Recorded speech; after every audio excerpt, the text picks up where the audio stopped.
नमस्कार दोस्तों, स्वागत है आप लोग का एक बार फिर से द यार शो में। तो दोस्तों, आज हम लोग एक बहुत ही इंटरेस्टिंग टॉपिक के ऊपर चर्चा करेंगे, क्योंकि दोस्तों इस टॉपिक पे जो आर्टिकल है वो ओआरएफ में छपा है। जैसा कि आप देख सकते हैं स्क्रीन पे, Taiwan is the Berlin of the synonym American cold war. तो यहाँ हम लोग कई चीज़ें देखेंगे। एक तो पहले ताइवान को ऐसा क्यों कहा जा रहा है, उसके बाद बर्लिन से इसकी तुलना, और सिनो अमेरिकन कोल्ड वॉर। जैसा कि आप लोग जानते होंगे कि पहली जो थी कोल्ड वॉर जो थी वो थी आपकी यूएसएसआर और यूएसए के बीच में। और दूसरी जो कोल्ड वॉर अब कही जा रही है, जो सेकंड कोल्ड वॉर जो कि अब चल रही है, बताया जा रहा है, वो सिनो अमेरिकन है। सिनो अमेरिकन से मतलब, यहाँ सिनो से मतलब चाइना है।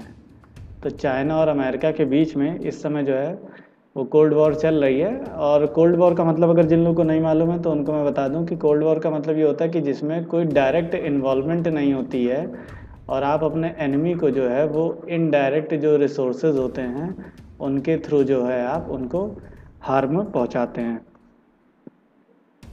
जैसे यूएसएसआर से जब अमेरिका की कोल्ड वॉर हो रही थी, तो यूएस से जो यूएसएसआर के जो उसके अपोजिट कंट्रीज या उसके जो दुश्मन होते थे, उसकी आइडियोलॉजी से जो अपने आप को इक्वेट नहीं करते थे, उनको वो अपने ग्रुप में शामिल करता जा रहा था, और यूएसएसआर को इकोनॉमिकली और डिप्लोमेटिकली कमज़ोर करता जा रहा था।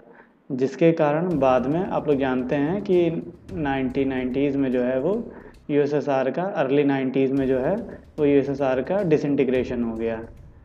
तो ये कोल्ड वॉर ही होती है, जिसमें आप डायरेक्ट, ऐसा नहीं है कि आप कहीं पे कोई आर्मी भेज के डायरेक्ट आप वॉर लड़ रहे हैं, ऐसा कुछ नहीं होता है। इसमें ये होता है कि आपकी जो भी रणनीति होती, जो भी कूटनीति होती है, और जो आपकी अर्थव्यवस्था होती है, इन सब का आप इस्तेमाल करते हुए बिना युद्ध लड़े आप जो है अपने दुश्मन को कमज़ोर करते चले जाते हैं। तो यही होता है कोल्ड वॉर। और ये ओआरएफ का दोस्तों आर्टिकल है। ओआरएफ एक मानी जानी बहुत बड़ी थिंक टैंक है, जो कि भारत सरकार को भी जो है कई जो पॉलिसीज़, जो स्ट्रैटेजिक जो पॉलिसीज़ होती हैं उनमें कोलैबोरेट करने का काम करती है। तो इसका आर्टिकल है, इसलिए इस पे जो है चर्चा करना बेहद ज़रूरी हो जाता है। तो चलिए दोस्तों, अपना चर्चा को आगे बढ़ाते हैं। तो आप यहाँ पे आप एक स्क्रीन देख सकते हैं, ये आप ये देख रहे हैं, यहाँ जर्मनी है। ये 1945 के बाद की स्थिति है।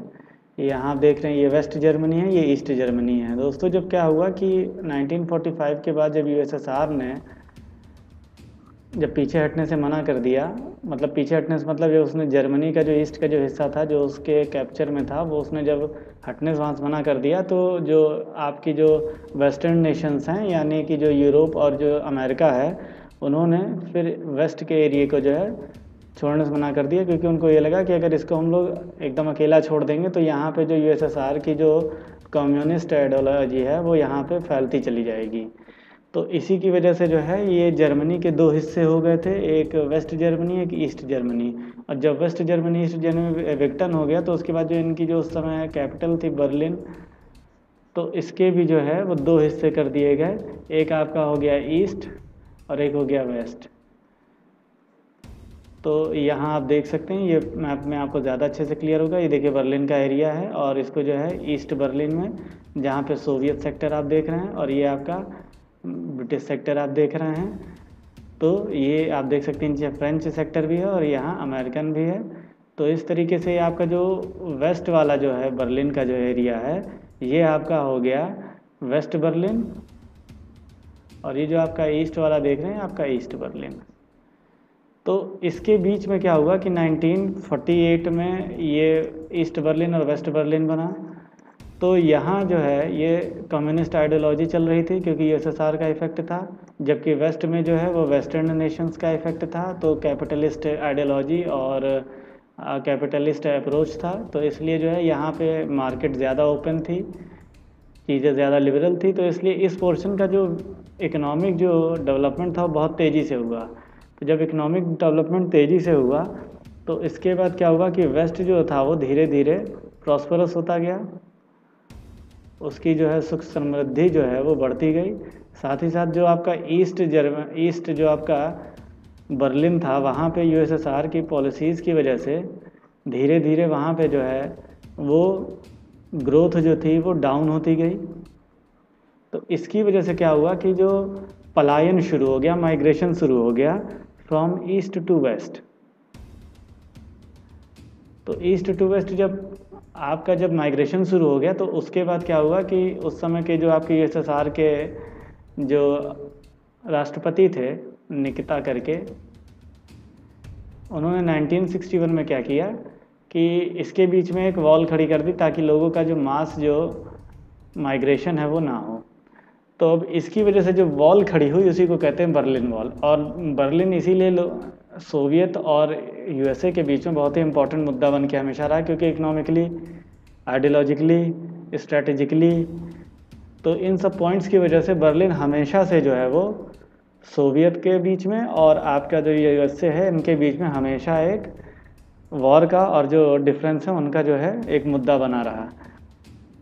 इसी की वजह से जब दोस्तों 1989 में जब बर्लिन वॉल को गिराने की जब घोषणा की, तो इसके बाद क्या हुआ कि इसी के बाद 2-3 साल में आपका देखिए 1991 और 1992 के आसपास में क्या हुआ कि आपका यूएसएसआर का डिसइंटीग्रेशन हो गया। यानी जो सबसे जो इन लोग के बीच में अहम मुद्दा था जब वो सॉल्व हो गया तो यूएसएसआर का भी डिसइंटीग्रेशन हो गया, क्योंकि वो वजह ही नहीं रह गई। क्योंकि जब ये वॉल हट गई तो बीच का जो आपका यानी फिर वो आइडियोलॉजी का जो युद्ध था, एक आपका इकोनॉमी का जो युद्ध था, एक स्ट्रैटेजी का जो युद्ध था, वो सारे युद्ध जो है समाप्त हो गए। इसीलिए बर्लिन वॉल भी जो है वो समाप्त होते ही जो है यूएसएसआर का डिसइंटीग्रेशन हो गया। यहाँ पे भी आप देख ही सकते हैं, सेम मैप है, इसको आप देखिए ज़रूर। और ये है, यहाँ आप देख सकते हैं 1948 और ये यहाँ आप नीचे देख सकते हैं 1961। तो ये है बर्लिन वॉल का। अब न्यू सिनो अमेरिकन जो कोल्ड वॉर है उसमें ताइवान को बर्लिन से क्यों कंपेयर किया जा रहा है? देखिए, कंपेयर करने के कई कारण हैं। ऐसा तो है नहीं कि ताइवान के 2 हिस्से बटे हुए हैं, ताइवान के 2 हिस्से तो हैं नहीं जिस तरह बर्लिन के थे, लेकिन फिर भी अगर आप ताइवान पे जाएं तो ताइवान में भी आप कुछ चीज़ें देख सकते हैं। जैसे इकनॉमी अगर आप देखें तो ताइवान की बेटर है काफ़ी, जो कि वेस्टर्न मॉडल पे ही आधारित है, काफ़ी लिबरल है। ठीक, आइडियोलॉजी की बात करेंगे आप तो वो भी जो है आपकी लगभग कैपिटलिस्ट और लिबरल आइडियोलॉजी है। ठीक, इसके बाद अगर स्ट्रैटेजी की बात करेंगे तो स्ट्रैटेजी की आप जान रहे हैं कि ताइवान की जो सुरक्षा है वो यूएसए के हवाले है, और ताइवान की आप पोजीशन देख रहे हैं चाइना से कितनी नज़दीक है। तो एक तरीके से आप इसको ये समझ सकते हैं कि चाइना का ये वो एयरक्राफ्ट है जो कभी डूब नहीं सकता है, यानी अनसिंकिंग प्रो अमेरिकन एयरक्राफ्ट। इसकी देखिए आप, अगर आप इसके डायग्राम पे ध्यान देंगे तो ये देखिए आपको लगभग वैसा लग ही रहा है देखने से, एयरक्राफ्ट जैसा। तो इसीलिए जो है इसको स्ट्रैटेजिकली जो है अनसिंकिंग प्रो अमेरिकन एयरक्राफ्ट कहा गया है। साथ ही साथ इसके अगर इकोनॉमिक एक्सपेक्ट को आप देख ही चुके। इकोनॉमी में दोस्तों अगर आप लोग को ना मालूम हो तो मैं आपको बता दूं कि ताइवान जो है वो एप्पल से लेके दुनिया भर के जितने महंगे आपके सेट हैं और जो कि एडवांस्ड सेट्स हैं उनकी चिप मेकिंग में ताइवान दुनिया में नंबर 1 पे है।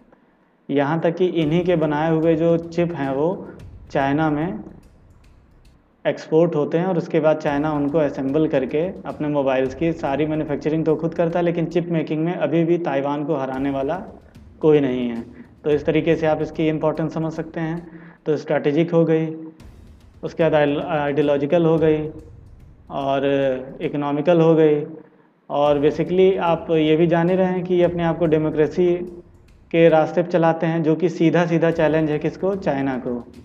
क्योंकि चाइना की पॉलिसी आप जानते हैं कम्युनिस्ट है और यहाँ पे एक ही पार्टी है सीपीसी, जबकि जो आपका जो ताइवान है वहाँ पे डेमोक्रेसी है। तो ये एक सीधा सा चैलेंज है। तो इस तरीके से यूएसए और इस समय चाइना के बीच में ये एक तरीके से बर्लिन का काम कर रहा है, बाइफरकेशन में नहीं लेकिन थिंकिंग एस्पेक्ट्स में ये बाइफरकेशन का काम कर रहा है। किसके बीच में? अमेरिका और चाइना के बीच में। अभी कुछ दिन पहले मैंने आपको बताया था कि इनके जो विदेश मंत्री हैं उनका स्टेटमेंट आया था that China preparing for war.